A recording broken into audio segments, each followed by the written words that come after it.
Thanks, Amber. Let's get right into it. Coming in off of a very late run, the Hatters boys soccer team had a conference showdown against Battle of the Border rival Upper Moreland in a stretch in which they had not given up a goal in 3 straight games. Let's take a look. The Hatboro-Horsham Upper Moreland boys soccer game. Hatboro-Horsham honored their seniors with a pregame ceremony involving their family and friends.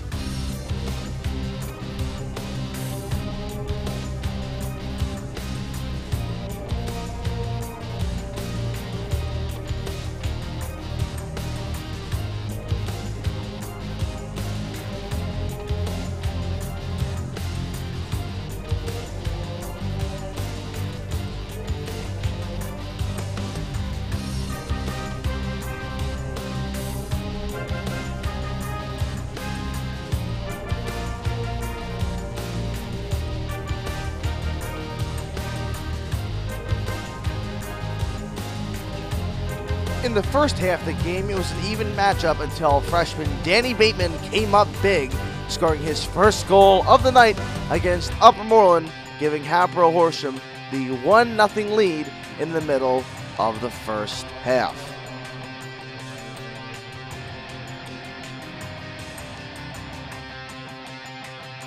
Hatboro-Horsham strikes early and very quickly in the second half, here on the goal scored by senior Joe LaRouche, giving Hatboro-Horsham the 2-0 lead on senior night.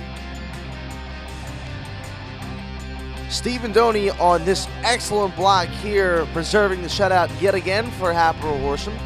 And Hatboro-Horsham is looking to extend their 4th consecutive shutout streak with Stephen Doney in the net. Going over back to freshman Danny Bateman again, cuts right through the defense there. Nice hook shot, as you see here, and he gives Hatboro-Horsham the 3-0 lead with a little over 22 minutes remaining in the second half.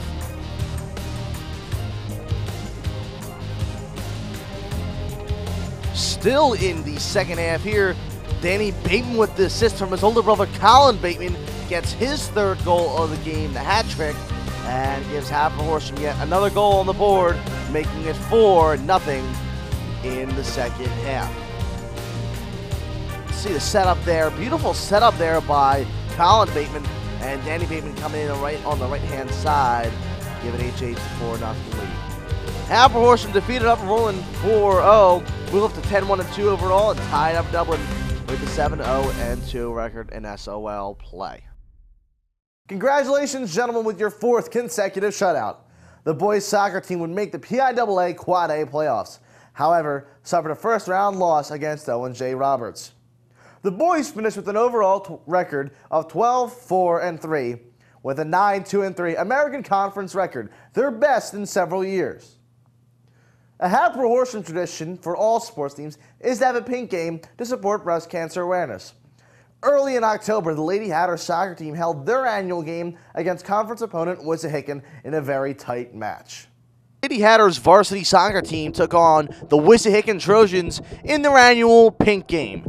Let's take a look at the highlights.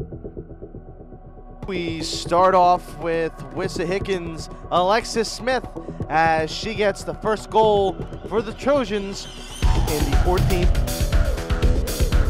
Later in the first half, Wissahickon goes back to Alexis Smith as she goes from the left-hand side, just getting it past Miranda Royds for Wissahickon's 2nd goal of the game.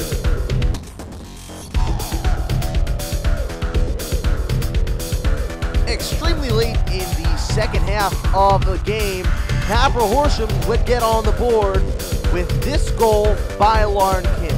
Great play here, really heads up by Lauren Kim. She sneaks that one right past the Wissahickon defense, getting Hatboro-Horsham's only goal, making it a 2-1 game.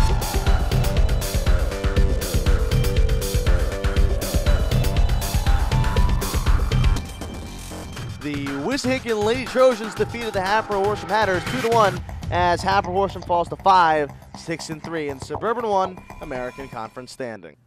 A tough loss for the Lady Hatters in this one. However, they did have a chance to make the playoffs. This year, underdog Quakertown won the conference, while the Lady Hatters placed in 4th, 2 games out of a playoff spot. Good luck next year, ladies. Senior night is always a special event for all athletes, but the sisterhood of the Lady Hatters field hockey team made this an especially emotional one. 4 years ago in the 2013-2014 season, the now seniors, which were then freshmen, helped the team make it to the state playoffs. This year, the team features 2 Division I lacrosse prospects and many other talented players. Let's dive into the festivities. Last home game of the year for the Lady Hatters field hockey team, taking on North Penn for senior night. Here we see Gabby Acker's poster as she committed to Temple University to play lacrosse in the 2017-2018 academic year. As well as another Division I commit, Caitlin Wallace committed to Penn State to play Division I lacrosse as well. And those two girls celebrating their senior night will soon be rivals in the Division I NCAA program. Hatters on the field before the start of the game. Last home game of the year for the Hatters. North Penn started off a fair. North Penn leads off. Great shot right down the right side. Liz Wilburn just could not get a hold on that one. And North Penn quickly goes up on the board 1-0. Later also in the first half of play, North Penn with this outstanding goal high into the net, making it 2-0. At the end of the first half, they would make it an 8-0 game. Here's a great block here by Liz Wilburn, just getting her foot in time there. Great block again by Liz Wilburn. In the second half of play, Caitlin Wallace on this corner gives it over to Gabby Acker. Nice movement here, drops back, gets it right into the net, and she gets Hatboro-Horsham's first of 2 goals on the evening. The other one was by fellow senior Courtney Hewish.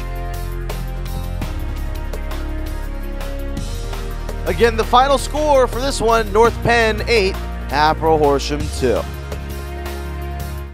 North Penn had the Lady Hatters down early, but with those 2 goals in the second half, Hatboro-Horsham made the best out of the senior night. Congratulations to Caitlin Wallace and Gabby Acker, who will be playing Division I lacrosse. With Kate playing at Penn State and Gabby at Temple, we look forward to seeing them back on the turf in the spring. With the Hatters football team only having 4 home games on the schedule this season, and one of those games being a forfeit win against Springfield due to the injuries plaguing the Spartans, the Hatters faithful haven't had many opportunities to see their boys in action at home. But on the last home game of the season, and a win meaning playoff implications, HH celebrated the seniors from the marching unit, color guard, football team, and cheerleading squad. Enjoy the highlights. It's senior night for the Hatboro-Horsham High School football team as they take on Suburban 1 League American rival Upper Dublin. The final home game at Hatboro-Horsham High School Stadium. Let's take a look at the highlights. We start off in the first quarter of play. Upper Dublin on this touchdown, quickly getting the 14-0 lead over the Hatters. Upper Dublin got this touchdown courtesy of a 46-yard rush before a couple of quick passes, showing how much power their offense truly has. Also in the first half, Hatboro-Horsham gets their first touchdown on the ground, courtesy of Anthony Kwantanowski, giving HH a score, making it the 14-7 ball game.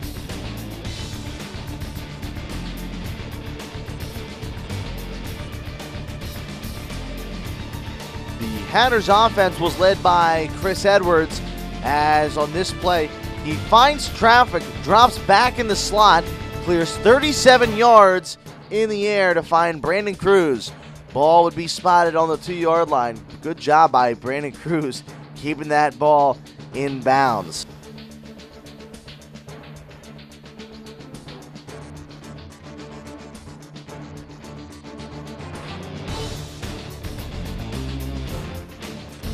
After the 37-yard reception by Brandon Cruz, Hatters offense led by Chris Edwards yet again, as Chris Edwards rolls out to his right and runs in for the touchdown, making it a 21-14 game.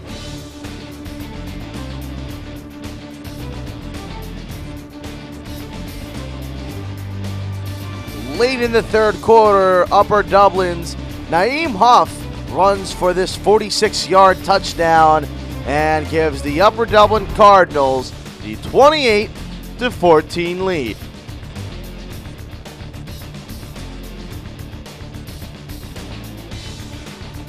Early in the fourth quarter, Chris Edwards drops back in the pocket, finds number 6, Calvin Bronis, who gets the leaping catch and gets closer to Upper Dublin, making it 28-21.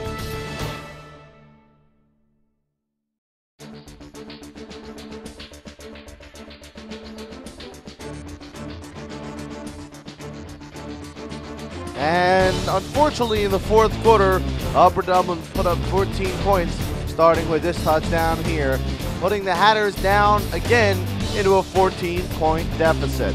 Hatboro-Horsham would unfortunately lose this one, 42-21. Yet another tough loss. Hatboro-Horsham did not make the PIAA 6A playoffs. However, there was a thriller which could have been exciting. Throughout the game, Cheltenham was beating Plymouth Whitemarsh, and with the Plymouth Whitemarsh loss, Hatboro-Horsham would have been in playoff contention. The boys finished off their regular season on the road against Cheltenham with a 35-14 win. The next game for the Hatters would be on Thanksgiving, depending on Upper Moreland and their playoff schedule in the PIAA 5A bracket. Thank you so much, ladies and gentlemen, for joining me on this episode of the Hatters Sports Report. We'll see you next time on HHTV.